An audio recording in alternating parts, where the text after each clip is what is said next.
Hey again, good afternoon, everyone. Welcome to our subject. Actually, this is design of steel structures. So for today, we will be continuing our discussion with the analysis of flexural members. So last meeting, we already discussed or reviewed how to calculate for the strength of our flexural members whenever our condition for our bracing is continuously supported yung ating flanges or continuously brace yung beam natin.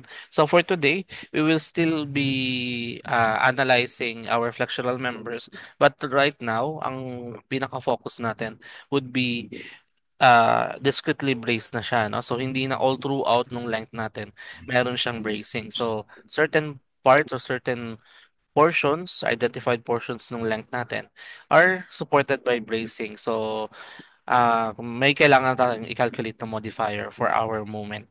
Okay? So as I recall again, this is our formula, our stress and our section modulus. We reviewed how to calculate the yield moment and also the plastic moment that we said na ito yung pinaka maximum possible value of moment that our flexural members um can possess but not necessarily lagi niyang na-attain due to the condition nga nung bracing natin. Whenever our beam is subjected to a transverse force, so ang tendency niya again is to deflect downwards. Pero since yung compression fiber niya is ang way niya is, 'di ba, yung way ng compression fiber natin is to shorten yung top fiber natin. Pero yung bottom fiber natin, yung tension side, ayaw niyang mag-deflect katulad nung sa concrete sa compression kaya ang ginagawa nung beam natin parang nagkakameron siya ng sideway rotation o yung torsional na buckling sideway na tinatawag nating lateral torsional buckling. Kaya hindi na attain si moment plastic kasi ganun yung performance nung mismong section natin. And then we also reviewed how to calculate for the properties whenever we are trying to get yung plastic movement. So, kung ano yung plastic section modulus natin. And then we also, discuss yung bracing natin. We said that whenever we try to introduce bracing to our system, ang nangyayari, our beam becomes more stable, syempre, ano? Kasi may nakatuon na sa length niya.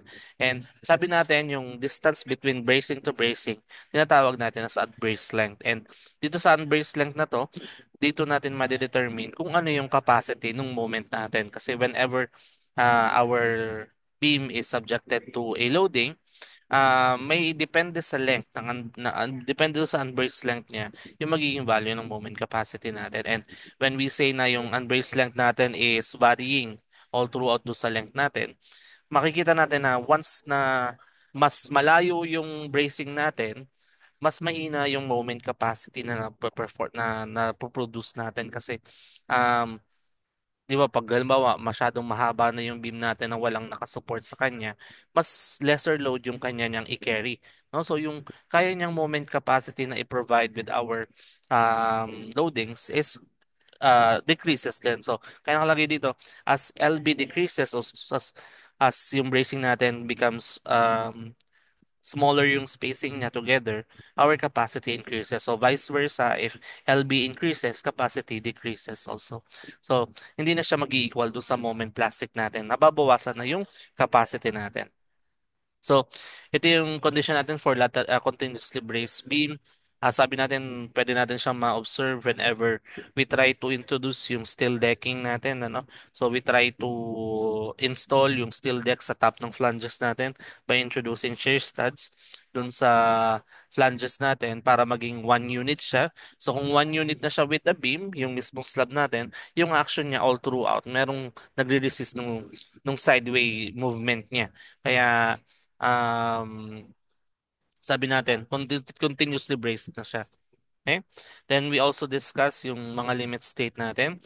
So yung moment capacity of our section, yung moment strength, yung shear capacity and deflection limits.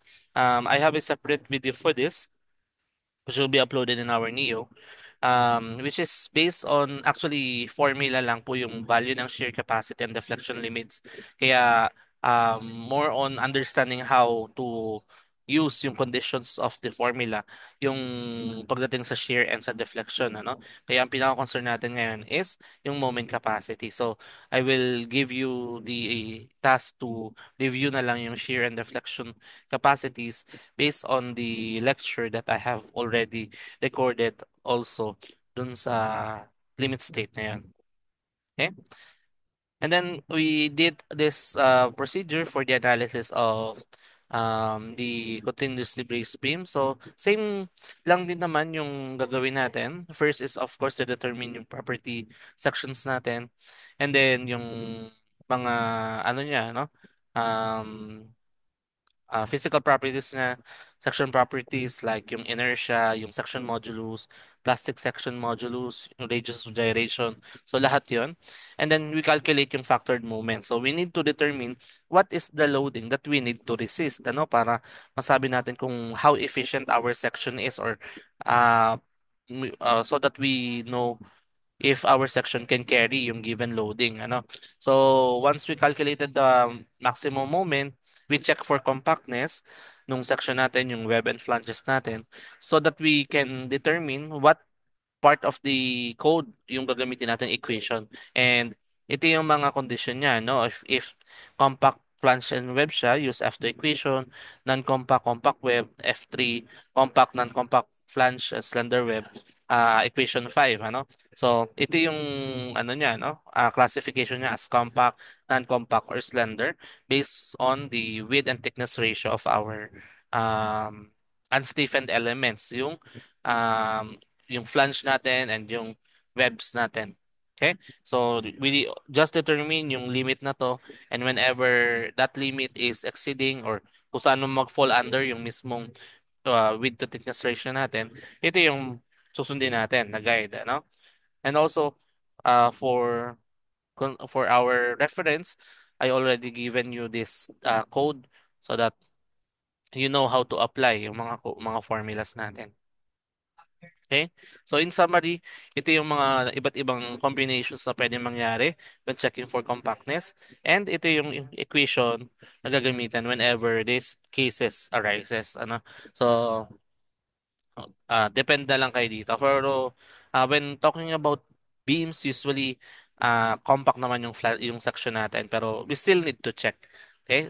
We still need to verify para by practice alam natin kung talagang compact yung section natin. Okay? So, now let's proceed dun sa tinatawag nating discretely braced beam, ano? Actually, this is a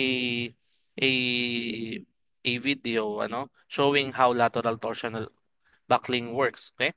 So, whenever our beam is loaded, so let me check if I can share with you the recording.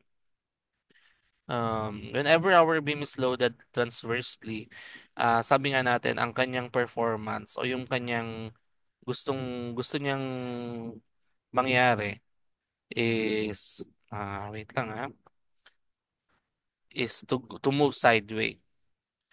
So share natin.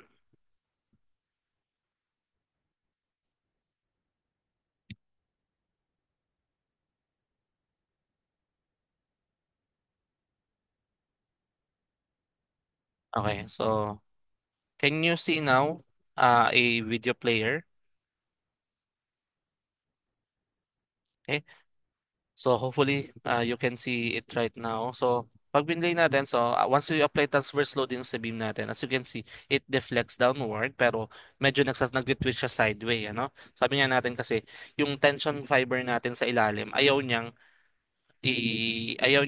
i-resist yung katulad ng direction ng sa compression fiber natin. Kaya, tinitwist niya pa sideway. Imagine kung walang nakakalang dun sa side natin, malaki talaga yung lateral, malaki yung sideway movement natin na yun yung tinatawag nating lateral torsional buckling.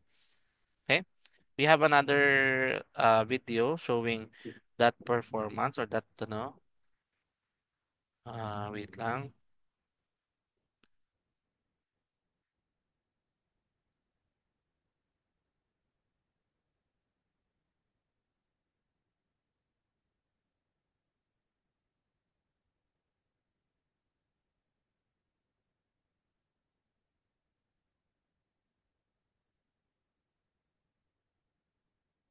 Okay, so this is another video showing yung lateral torsional back leg. Okay? So, as you can see, yung movement nung ano natin, ano, ito yung front view natin. As you can see, pag front view kayo nakatingin, hindi mo halatang nagbabakal siya sideway. Pero if you look at top view and yung mismong isometric view natin, you can see na nagkakameron ng movement sideway yung beam natin whenever masyadong mahaba yung center to center distance nung bracing natin. Okay? So for a while.